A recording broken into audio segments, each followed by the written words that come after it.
Hola, muy buenas. Vamos a empezar este curso de bases de datos hablando un poco de cosas teóricas.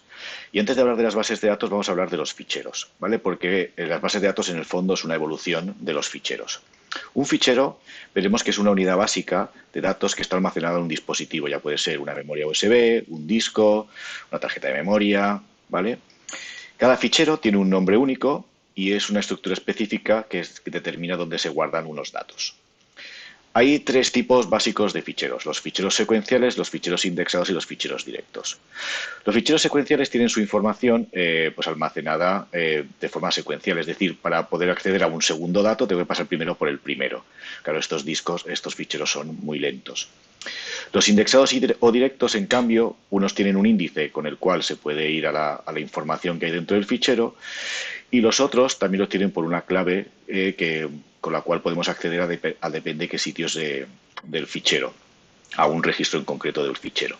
Con lo cual, acceder a esta información es mucho más rápida. Veremos que las bases de datos incluso hacen que esto sea mucho más rápido. Bueno, señores, pues ahora sí que vamos a ver lo que es una base de datos. Vamos a ver que una base de datos en comparación a un fichero, está pensada para tener muchísima más información y poder acceder más eficientemente a esta información. La mayoría de las aplicaciones empresariales que tenemos hoy en día están de alguna manera basadas en bases de datos y entonces nos permiten guardar mucha información de una manera ordenada, estructurada y que sea fácil acceder a ella sobre todo y además modificarla y borrarla, etcétera. En este curso vamos a ver sobre todo dos tipos de bases de datos: las relacionales y las no SQL. Las bases de datos relacionales, pues como su nombre indica, se basan en relaciones entre tablas, ¿vale? Y utilizan el lenguaje SQL para poder gestionar los datos y acceder a ellos a las consultas, modificar, etcétera. Mientras que las bases de datos no SQL son bases de datos que están diseñadas para gestionar datos que no están tan estructurados, que están o semiestructurados, y ya no tienen por qué seguir un modelo de tablas y son más adecuadas para pues, aplicaciones que necesitan más flexibilidad o que no tienen por qué ser todos los datos de la misma manera o guardarse de la misma manera. Como hemos dicho, las bases de datos nos permiten pues, guardar información y poder consultarla, modificarla, borrarla, etcétera. Para poder realizar esto necesitamos lo que se llama el sistema gestor de la base de datos, que es pues el software que nos permite hacer esto, ¿vale? Es la interfaz de usuario con la cual nosotros nos conectamos y podemos ver los datos, modificarlos o hacer todo lo que queramos con ellos. Los sistemas gestores relacionales, que son los que vamos a ver con más profundidad durante el curso, más conocidos son el MySQL, el SQL Server y el Oracle. Nosotros en este curso vamos a ver sobre el MySQL, pero por ejemplo, en el centro, si hacéis por ejemplo DAM, pues en segundo pues, se ve también el SQL Server. Y pues otro muy importante es el Oracle. Y de este programario o software que tenemos para gestionar las bases de datos, ¿cuáles son sus funcionalidades y objetivos principales? Pues el primero es permitir almacenar los datos pues en un disco duro, ¿vale? Y organizarlos de forma pues, suficientemente correcta para que sea fácil poder acceder a ellas. También nos van a poder gestionar el acceso, es decir, podremos mirar, por ejemplo, yo qué sé, pues tener usuarios que unos puedan hacer unas cosas y otros no. Pues hay usuarios que, por ejemplo, podrán borrar un dato y otros no lo podrán hacer, o que no podamos consultar cualquier tipo de información, etcétera. También nos tienen que permitir gestionar transacciones. ¿Qué son las transacciones? Bueno, vamos a ver o vamos a aprender durante el curso que nosotros podemos hacer diferentes operaciones con la base de datos, como por ejemplo hacer un insert, que sería pues dar de alta un dato nuevo. Pues una transacción serían todas estas instrucciones, pues inserts, deletes, updates, selects, que se hacen a la vez, es decir, en un solo bloque y todas juntas. ¿Vale? Después, ¿qué más también tiene que hacer un sistema gestor? Pues también tiene que optimizar las consultas. Las consultas tienen que ser lo más rápidas y eficientes posibles, ya que una de las cosas que más se hace en una base de datos es pues obtener datos y con lo cual querremos que sea lo suficientemente rápido.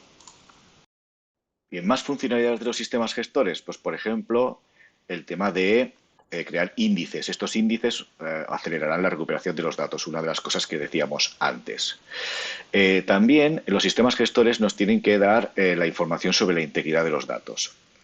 ¿Qué significa esto? Bueno, pues la integridad de los datos lo que sobre todo tiene que garantizar es la coherencia y la consistencia de los datos, es decir, que no pueda obtener un resultado haciendo una consulta por un lado o haciéndola por otro, ¿vale?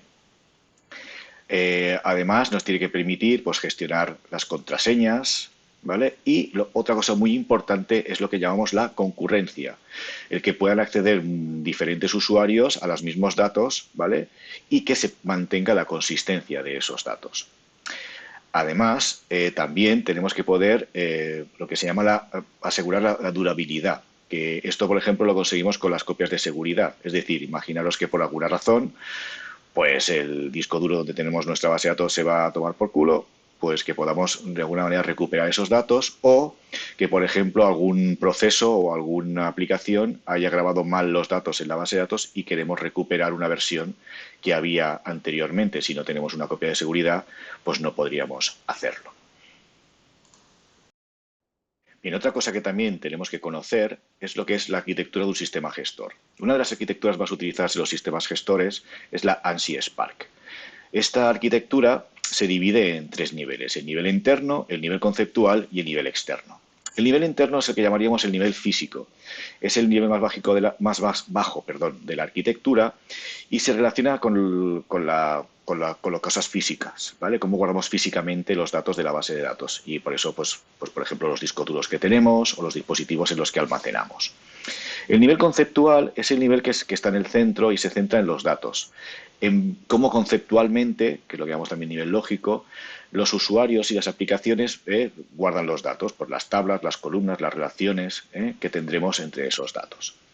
Y el nivel externo, o el nivel de vista o nivel de usuario, es el nivel en el que cada usuario final o aplicación final ve los datos específicos que puede ver. Es decir, solo son los datos de toda una base de datos que se podrían ver desde una aplicación para un usuario en concreto o para un trozo de aplicación en concreto.